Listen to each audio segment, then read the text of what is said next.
Assalamualaikum, salam sejahtera. Utama TVS 11 Disember 2020. Anda bersama saya Luqman Muhammad dan saya Malisa Sari. Antara tajuk utama TVS malam ini. Kerajaan Sarawak akan mengurangkan jurang yang ada dalam sistem pendidikan di negeri ini. Ketua Menteri Datuk Patinggi Abang Johari Tun Openg berkata ia adalah untuk memastikan semua pelajar di negeri ini mendapat akses pendidikan yang sama seperti di Semenanjung, Malaysia. We have been implementing initiative to ensure that Sarawak students generally will have access to the same, if not better quality of education as their peers in Semenanjung, Malaysia.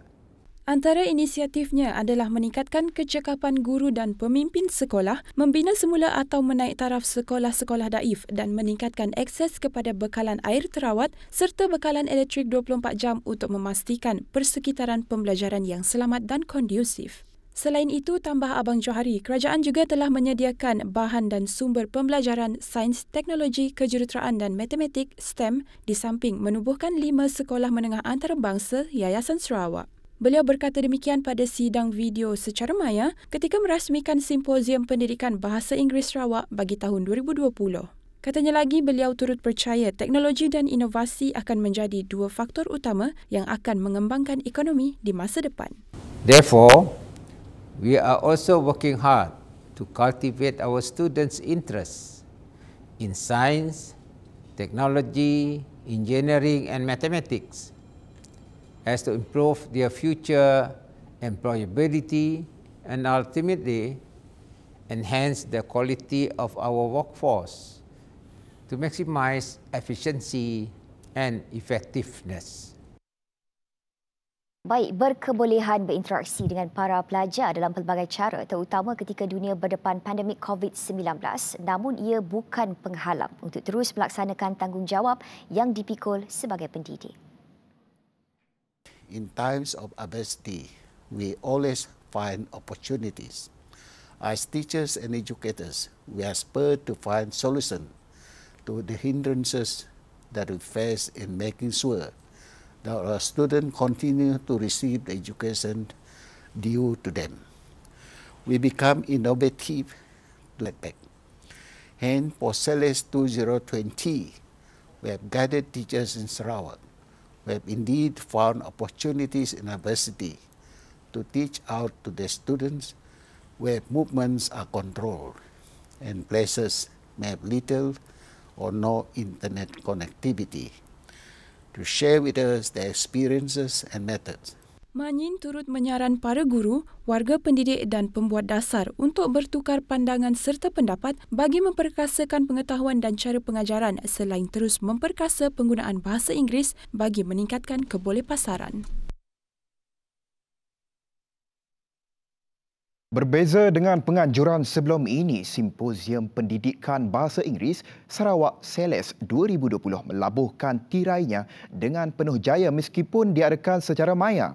Walaupun tiada perhimpunan fizikal, namun ia tetap berjaya mengumpulkan para guru, penyelidik dan profesional pendidikan lain di seluruh negara. Program itu membolehkan para guru berkongsi inovasi, trend, cabaran dan penyelesaian masalah yang diambil kira dalam bidang pendidikan bahasa Inggeris. I encourage this to continue and be further enriched in future SELES with even more teachers who have even been inspired from past SELES since 2017 will soon have their own work to share with the rest.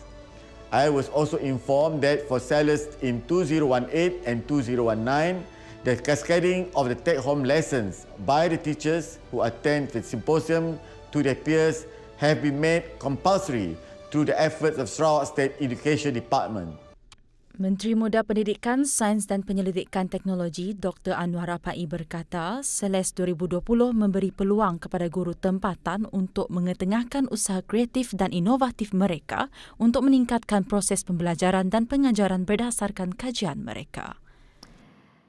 Baik, seterusnya, pengurusan Taman Negara di Sarawak kini diletakkan sepenuhnya di bawah Sarawak Forestry Corporation SFC. Timbalan Ketua Menteri Datuk Amar Awang Tengah Ali Hassan berkata, langkah ini bertepatan dengan penstrukturan semula fungsi Jabatan Hutan Sarawak yang telah diluluskan Kerajaan Sarawak sebelum ini. Sehubungan itu, JSS telah menyerahkan pelan pengurusan Taman Negara kepada SFC secara rasminya pada Jumaat. Ini bagi memastikan tiada perpindahan tugas pelaku pada masa akan datang, selain memastikan Jabatan Hutan Sarawak dapat melaksanakan fungsi mereka dengan lebih baik pada masa akan datang. Beliau berkata demikian semasa berucap sempena perasmian Ibu Pejabat JSS dan pelancaran laman sesawang yang baharu di bangunan Baitul Makmur di Kuching. Langkah itu katanya sebagai mentransformasikan tadbir urus tanpa pertindihan antara dua organisasi. Sementara itu, Kerajaan Sarawak kini memberi keutamaan kepada Taman Negara Niah untuk mendapat pengiktirafan sebagai tapak warisan dunia Pertubuhan Pendidikan Kebudayaan dan Saintifik Pertubuhan Bangsa-Bangsa Bersatu UNESCO. Kata Awang Tengah, selepas Taman Negara Mulu di Miri, kerajaan kini sedang mempertingkatkan usaha menerusi Kementerian Pembangunan Bandar dan Sumber Asli untuk membolehkan Taman Negara Niah mendapat pengiktirafan daripada badan dunia itu. Dalam pada itu, menyokong kenyataan Awang Tengah, Menteri Muda Pembangunan Bandar, Pentadbiran Tanah dan Alam Sekitar, Datuk Len Talif Saleh berkata, usaha ini akan dilakukan secara berperingkat. Country yang mengurusan ni, they have a limit to the number of each country per year. Satu. Jadi oleh sebab itulah kita masih berbincang dengan Kementerian supaya to advancekan Niah disenaraikan di peringkat yang teratas. Bertemu kembali, sedikit perkembangan COVID-19 di Sarawak. Seorang pekerja kapal minyak dan gas warga Filipina di Bintulu positif COVID-19. Satu-satunya kes baru direkodkan di Sarawak pada Jumaat. Jawatan Kuasa Pengurusan Bencana Negeri Sarawak JPBNS berkata, ini menjadikan jumlah keseluruhan kes positif COVID-19 di negeri ini meningkat kepada 1,074 kes. Kes positif baru itu dikesan di daerah Bintulu yang merupakan kes import A yang mana individu terbabit telah disaring sebelum bertugas. Lelaki tersebut warga Filipina telah masuk ke Malaysia dari Manila, Filipina ke Kuala Lumpur untuk bekerja di sebuah kapal minyak dan gas di Bintulu pada 13 November 2020. Jelasnya kes dimasukkan ke pusat kuarantin di Petaling Jaya bagi menjalani kuarantin wajib selama 14 hari bagi individu yang datang dari luar negara. Majikan digesa agar sentiasa berwaspada terhadap mana-mana syarikat swasta yang menawarkan perkhidmatan ujian saringan COVID-19. Presiden Persatuan Perubatan Malaysia MMA Profesor Datuk Dr. Subramaniam Muniandi berkata, tindakan syarikat swasta yang bukan berlatar belakang sektor kesihatan itu didapati menyasarkan para doktor GP yang sedang berjuang dengan wabak COVID-19 dan cuba memaksa mana-mana pihak menerima harga terendah terutamanya dalam khidmat profesional yang diberikan. Ini katanya lagi semata-mata untuk memperoleh diskaun lebih besar daripada majikan. Prihatin akan perkara ini, Subramaniam menambah sekiranya khidmat profesional doktor tidak dibayar setimpal dengan pekerjaan yang dilakukan, ia mungkin tidak dapat menanggung kos ujian saringan sekaligus akan menjejaskan kualiti perawatan. Bagaimanapun, tegas Subramaniam, bagi ujian rapid test kit RTK antigen, ia hanya boleh dilakukan oleh pegawai perubatan profesional yang terlatih mengikut garis panduan pencegahan penyakit berjangkit oleh Kementerian Kesihatan Malaysia KKM. Manakala bagi pekerja asing yang ingin menjalankan ujian saringan pula, kini terdapat 626 klinik panel perkeso dan mereka juga digalakkan untuk melayari laman sesawang www.psp.perkeso.gov.my. Ekonomi pelabuhan di serata dunia dilihat semakin pulih setelah menjunam akibat terkesan daripada pandemik COVID-19 dan tidak terkecuali bagi pelabuhan Bintulu yang turut sama menerima tempias akibat COVID-19. Pengarah Pelabuhan Bintulu Datuk Muhammad Medan Abdullah berharap agar aktiviti ekonomi diteruskan seperti biasa dengan mematuhi SOP yang telah ditetapkan. Okay, I think in terms of the pandemic which has come to infect the whole world. Okay, so the impact of all ports in all over the world, I think, has been impacted, and sama dengan di Bintulu Port. Okay, tapi dalam suku pertama dia punya impact tak berapa nampak sangat, tapi dalam suku kedua kita nampak menjunam dari segi throughput lah. Tapi dalam suku yang ketiga kita nampak ada peningkatan, macam recovery balik. So itu ada tu petanda yang baik. Kita harap recovery akan terus recover. Itu harapan kita lah. Tambah beliau lagi, adalah sangat penting untuk meneruskan aktiviti ekonomi kerana ketiadaan ekonomi menyukarkan ramai pihak. Justru penguatkuasaan SOP dan penggunaan PPE itu harus diberi penekanan dalam berdepan norma baru. Katanya ekonomi pelabuhan akan pulih seperti sedia kala, namun ia bergantung kepada langkah pengurusan dalam mengatasi isu COVID-19. Persatuan Kontraktor Petroleum Sarawak SPECA menyifatkan perjanjian penyelesaian komersial yang ditandatangani di antara Sarawak dengan Petroleum Nasional Berhad Petronas memberi isyarat pemulihan baru kepada industri minyak dan gas di negeri ini. Presidennya Datuk Rahman Lariwu berkata penglibatan itu akan membuka laluan kepada lebih banyak syarikat tempatan di Sarawak untuk mencuburi pembangunan industri berkenaan. Dengan temetrainya perjanjian ini telah memberi lebih banyak peluang untuk pemain-pemain industri minyak dan gas di Sarawak untuk mendapat lebih kerja-kerja yang ada di masa akan datang. Dan saya amat-amat bersyukur kerana di atas kestabilan politik negeri Sarawak kita dapat merasai apa yang telah diperjuangkan oleh mereka dapat dirasai oleh anak-anak dan rakyat negeri Sarawak. Rahman Lariwu berkata demikian ketika ditemui TVS selepas menjadi tetamu rancangan 2030 terbitan TVS di Kuching pada Jumaat. Dalam pada itu, Rahman juga turut menagih kemahiran Petronas untuk didedahkan kepada syarikat minyak dan gas Sarawak yang pertama, Petros, memandangkan kedua-duanya kini menjalin kerjasama. Kita berharap Petronas akan memberi ruang, memberi didikan yang lebih kepada Petros. Semoga kerana Petros adalah sebuah syarikat kerajaan negeri yang baru muncul dan diharap ianya akan menjadi lebih berjaya dengan jayanya bukan saja di Malaysia, mungkin akan berkembang di luar negara. Petroleum Nasional Berhad Petronas menerusi anak syarikatnya Petronas Surinam PSEPVE berjaya mencatat penemuan pertama hidrokarbon di Republik Surinam susulan usaha penggerudian Telaga Selonia 1 di Blok 52. Blok 52 yang meliputi kawasan seluas 4,749 km persegi di utara dan pesisiran Paramaribo, ibu negara Surinam dan terletak di lembangan Surinam Guyana itu sebelum ini turut menyaksikan penemuan beberapa medan hidrokarbon besar. Menurut Naib Presiden Eksplorasi Huluan Petronas Emilia Rice Esley, kejayaan itu akan menjadi pendorong untuk Petronas meneruskan usaha di Surinam yang merupakan antara lembangan tumpuan di Amerika. Katanya lagi, ini turut membabitkan penemuan beberapa pakej batu pasir mengandungi hidrokarbon yang berkualiti di kawasan Campanian.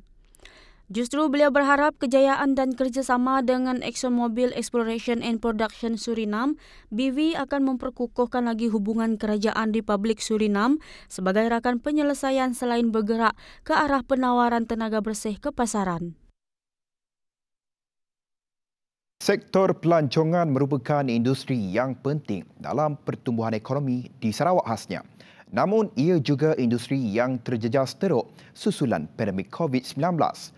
Pada awal tahun ini jelas dilihat melalui kemasukan pelancong dari luar negara hanya mencatatkan 1.1 juta orang dalam tempoh Januari hingga November, iaitu hanya 71.5% berbanding tahun lepas.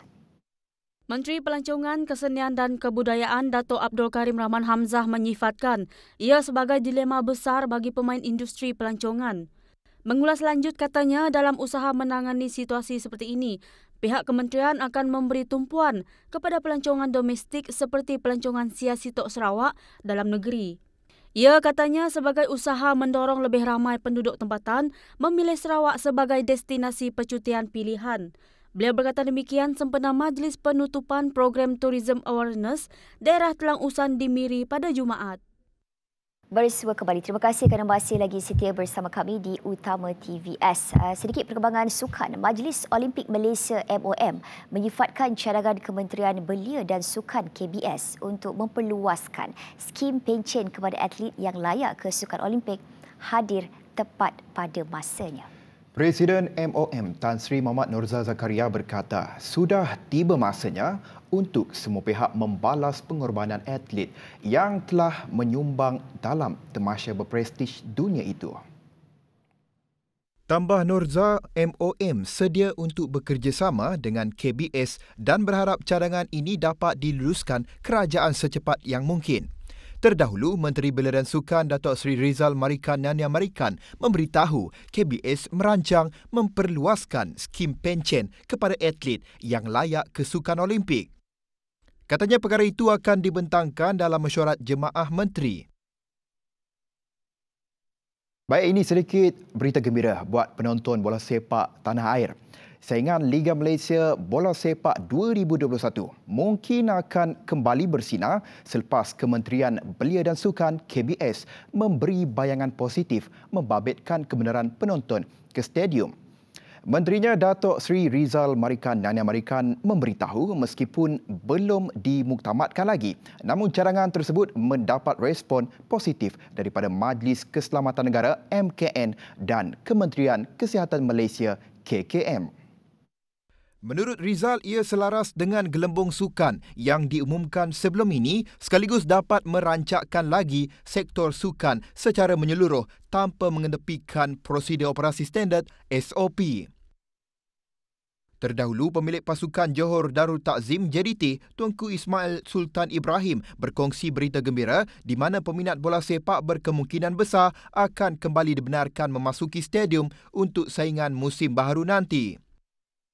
Jelas Tunku Ismail yang juga bekas Presiden Persatuan Bola Sepak Malaysia FAM ketika ini, satu SOP sedang dirangka. Namun jumlah penonton yang dibenarkan adalah berdasarkan kapasiti stadium dengan hanya 10% penyokong akan dibenarkan masuk. Baik, tahniah diucapkan. Siapa sangka dua murid darjah 5 dari Sekolah Kebangsaan Temong Serian baru-baru ini mengharumkan nama negara selepas hasil karya bimbingan dua cikgu sekolah berjaya berdenpenama di Persada Antarabangsa pada Festival di Cinema Escoda di Alvorada, Fisia, Brazil. Filem karya Megris Sawit dan Nabiatul Dania Zulfika Muhammad Zulfadli yang dialih ke bahasa Bidayu, Batu Bijanji, bermaksud Batu Perjanjian, telah memenangi Best Film by Popular Jury bagi kategori sekolah rendah. Menurut Cikgu Wan Zulfadli Ad-Dini Wan Azmi, anugerah yang dimenangi itu hasil undian dalam festival tersebut. Jelasnya ketika ditemui oleh wartawan tempatan, filem animasi pendek itu mengambil masa 10 hari menggunakan teknik rotoscoping, iaitu sebuah teknik animasi yang mengesan rakaman audio bagi menghasilkan animasi visual seakan-akan realistik. Baik, berita itu tadi mengakhiri Utama TVS malam ini. Seperti biasa, jangan lupa untuk tingkatkan keselamatan masing-masing. Ingat penjarakan sosial anda, sentiasa guna topeng muka dan juga pelitup muka. Dan juga Luqman. Dan sentiasa mematuhi SOP yang telah ditetapkan.